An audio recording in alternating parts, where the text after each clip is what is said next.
Hi, my name is Edie DeVilbiss. I am a retired chaplain from the Louisiana Methodist Children's Home, currently residing in San Antonio, Texas. I'm a fourth career pastor. I was a licensed child care provider for a number of years. I became a police dispatcher for about 17 years and then became a licensed addictions counselor. Then I went to seminary. And so I became a provisional pastor at 59 years old, and got to go through RIM with an amazing group of people, and was ordained in June of 2014. And my only pastorate has been as chaplain at the Louisiana Methodist Children's Home. I was there for 9 years, and what a great 9 years it was. I loved it. Working with the youth and with the staff was always an adventure. I can't say enough good things about the staff at the Methodist Children's Home. Such a group of dedicated, passionate people who pour into the lives of children who have been to hard places. But I got to go around and visit with the kids and talk with them and do Bible studies and cool things like that. And one of the things about me is I think I'm funny, but other people don't. And so I was on a unit and I was talking with the kids there, the young people.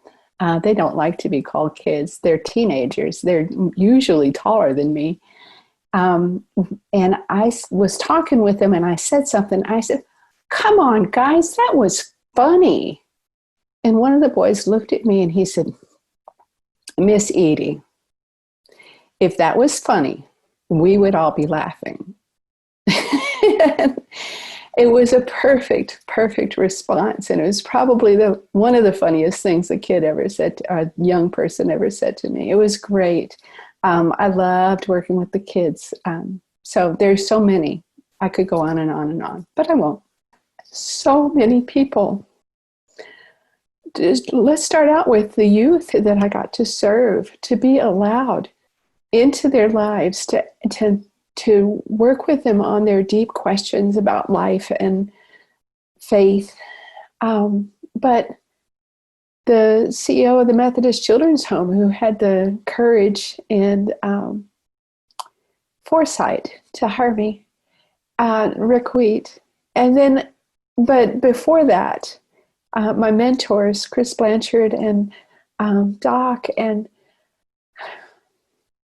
Ed Boyd, who saw my potential and probably knew that I would be terrible as a local pastor or serving at a church because I don't have good filters. But the staff at the children's home, the assistants that I've had over the years, I got to work with Joseph Guo. I've gotten to work with Stephanie Green, and I've had lay assistants who were phenomenal. Bob Dyke's daughter worked with me for a couple of years.